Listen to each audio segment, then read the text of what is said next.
that is the sound of Waverazor. It's a new VST from Mach, and I'm really excited about it and want to show you guys this. I was originally given this VST to do a demo song for the Traction Corporation, but I wanted to do something a little bit more special and show a presentation of it, kind of an introductory video to it, so you guys could see what it's all about. It's a really cool new approach to synthesis where you take a waveform, and it has an oscilloscope right here that as you play you can see the waveforms of it in the middle. But what's really neat is the oscillators. So I'm going to switch it down to just one oscillator, so it'll sound like this, which is still pretty beefy even just with one oscillator. But if I click on the button next to the oscillator, I can see the waveform, and if you see it, it's a really wacky looking waveform. But what it really is if you take a waveform that you'd normally work with, like a sine wave or a sawtooth or square wave or something like that, you can take that and actually edit each one of the phases of that waveform. So this little circle here takes you through the different parts of the waveform. So right here, this is a completely different type of wave.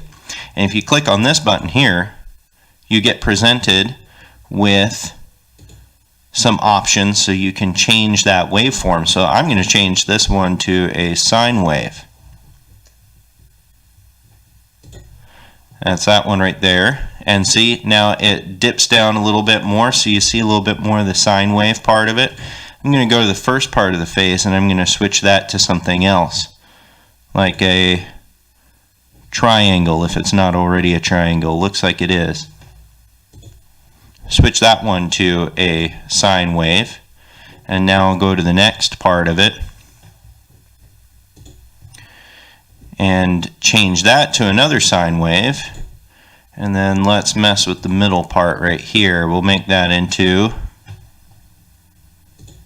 a square and kind of level off the top there. Still got a rough sound to it. Let's change everything to a sine wave, and then we'll see what we're working with here.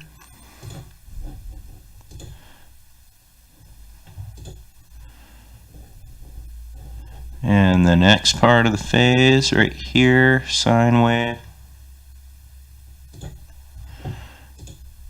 Next part of the phase, and it looks like this one they're doing a little bit more modulation with it. This VST is actually going to have a new feature, a new version of it where it's all going to be, you're going to be able to access all of the parameters of it. But we still get a little bit more of a rough sound. But if you can see with this, when you are able to change a waveform like this, you can come up with a lot of really crazy, dirty sounds really easily without having to do much of the in-depth synthesis that you'd have to get just that particular sound. Usually you're going to run it through distortion and things like that. This sounds like it's going through distortion, but it really isn't. That's just the waveform and the way it looks. You can do this with all three oscillators, and when you combine that, you get all sorts of crazy effects with it. But it also has a lot of other controls that control various different parameters, and it depends on what preset you're working with that lets you know. It depends on what preset you're working with to what options it actually gives you for these controls over here and the controls over here. And again, they're going to come out with a new version of it that's going to have more editing features. It's more of a premium version of this. So I just want to show one of my favorite knobs here is called the Super Tune, and it really mangles up the wave.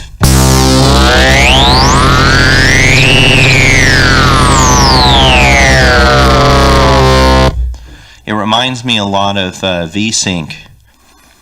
And if you click this button here, it'll change the tone of that. It's a little bit more clean sound.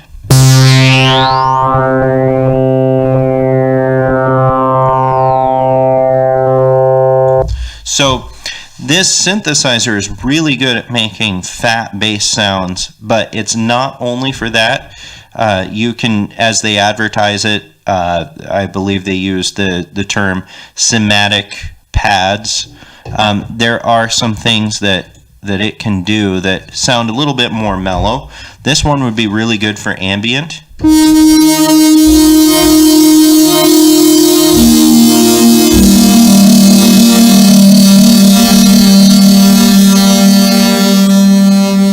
It's got that really good long release on it, and there's a lot of other different samples that I can show you in this.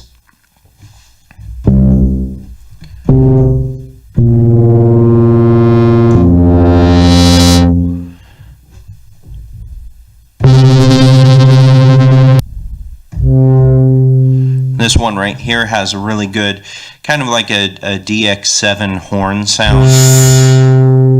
Okay, I apologize for that. With low velocity, it sounds like a DX7, but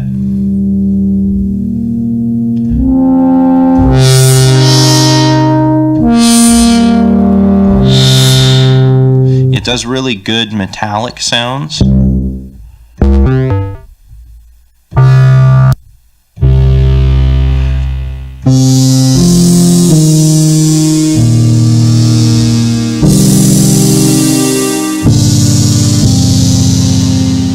And as you can hear, it does really good pads as well. It also has some modulation. Once we get a chance to get more in under the hood with this one, when they come out with the new version, we can get access to a lot of different parameters that can really make this do some crazy things. It does vowels.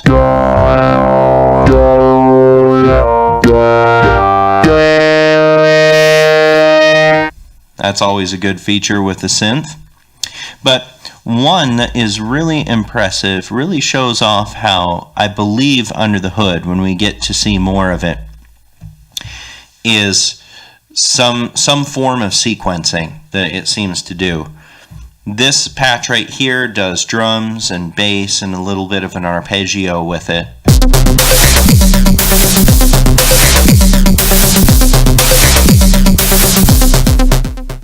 And that really shows how much you can do with this. Just straight off the bat, you can have an instrument that is playing a lot more than just one note.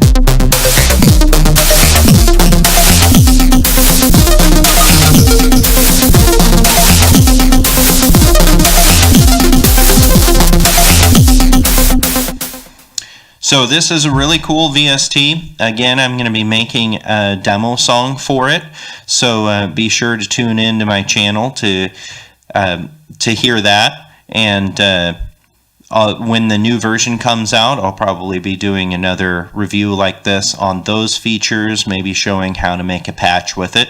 So if you like these videos and you'd like to see more of them, consider giving this a thumbs up or subscribing to the channel, and you'll be notified when there's a new video. Thank you and have a good day.